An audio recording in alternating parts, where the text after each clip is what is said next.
So good morning mga idol, today ay papunta ako sa aking mural project. Sa habang nagmamaneho nga ako ay mayroon lang akong gustong sabihin. Meron kasing nagtanong sa akin na as an artist, ano daw ang may papayo ko sa young generations. So for me, simple lang, you gotta have your vision. Ano nga ba yung vision? Vision is a clear idea of your goals, how you see your future self.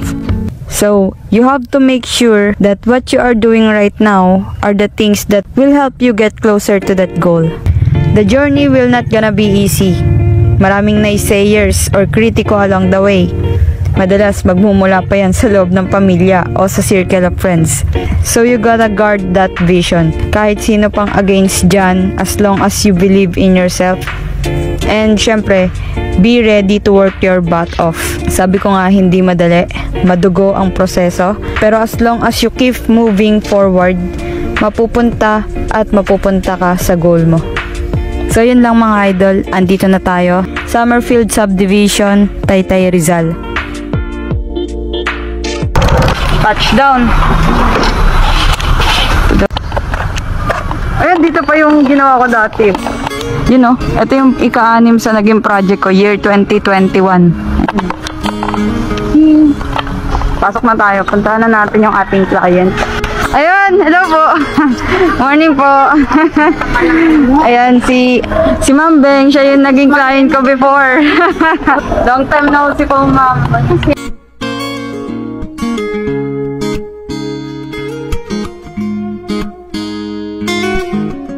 Taas tayo. Doon pala yung area.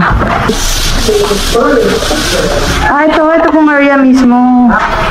So, mula po dito sa hangganan po ng wallpaper hanggang dito. Tama po. Okay po. Ayan, pwede po yan. Maganda po.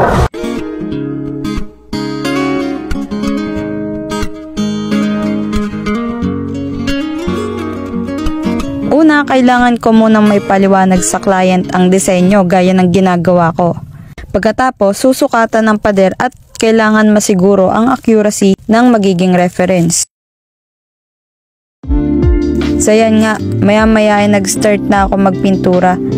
Alam nyo, para ka din ditong bumubuo ng isang puzzle eh. Step by step, kaya kailangan mahaba ang pasensya mo. Pinakamahalaga sa lahat, nasa puso mo ang ginagawa mo. Yung focus at spirit mo nasa bawat paglapat ng brush mo. So, kumbaga, in the zone.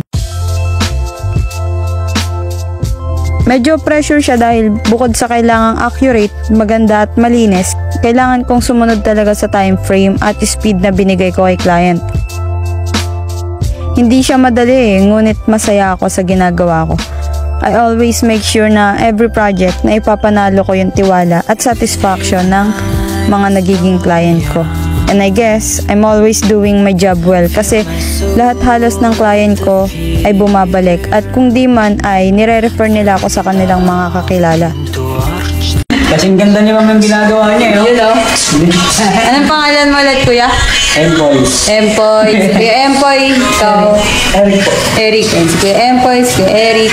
And si Kuya Denny.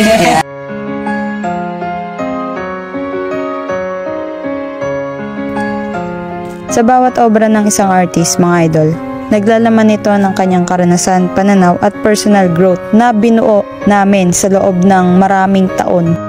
Kaya't ang bayad na tinatanggap namin ay hindi lang para sa trabaho at oras kundi sa pagbibigay ng value sa aming naiibang kontribusyon sa larangan ng sining na nagbibigay saysay sa buhay ng iba, nagbibigay inspirasyon, nagbibigay tulong sa negosyo at syempre ambag sa lipunan. Pero syempre sa bawat project ko, di naman yun lahat dahil lang sa akin eh. Ang tagumpay at biyaya ay laging nagmumula sa taas. Sa Kanya, to God always be the glory, mga idol. Huwag tayong makakalimot na ipag-pray yung mga ninanais natin sa buhay. And you know, universe is utterly giving. Pag naniwala ka sa vision mo, tinrabaho mo, ay rest assured na makukuha mo kung ano yung mga ninanais mo sa buhay mo. Hindi man may bigay agad-agad, pero eventually, darating.